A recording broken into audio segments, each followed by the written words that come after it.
పాంచజన్యం హృషీకేశో దేవదత్తం ధనంజయః పౌండ్రం దద్మౌ మహాశంఖం భీమకర్మ వృకోధరః. సర్వేంద్రియాలకు ప్రభువైన కారణంగానే శ్రీకృష్ణుడు ఈ శ్లోకంలో హృషీకేశునిగా పిలువబడ్డాడు. జీవులందరూ అతని అంశలే కనుక జీవుల ఇంద్రియాలు కూడా అతని ఇంద్రియాల అంశలే. ఇక శుద్ధ భక్తుని విషయంలో అతడు ప్రత్యక్షంగా ఇంద్రియాలను నియంత్రిస్తాడు. ఇక్కడ కురుక్షేత్ర రణరంగంలో అర్జునుని దివ్యేంద్రియాలను అతడు ప్రత్యక్షంగా నియంత్రించబోతున్నాడు. ఆ విధంగా హృషీకేశుడనే ప్రత్యేక నామము శ్రీకృష్ణుడికి వాడబడినది. వివిధ కార్యాలను బట్టి భగవంతునికి వివిధ నామాలు ఉంటాయి.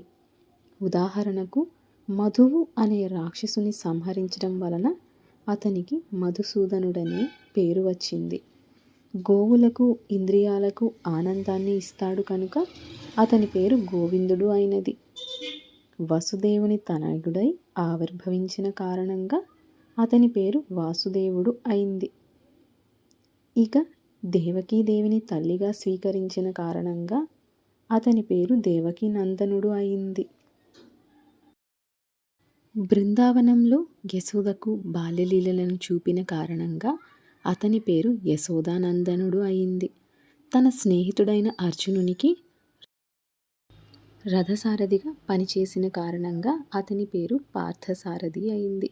అదేవిధంగా కురుక్షేత్ర రణరంగములో అర్జునునికి నిర్దేశం ఇచ్చిన కారణంగా అతని పేరు హృషీకేశుడు అయింది. ఇన్ని నామాలున్న భగవంతుడు భక్తులు తన మీద భక్తితో ఏ పేరున పిలిచినా కూడా పలుకుతాడు.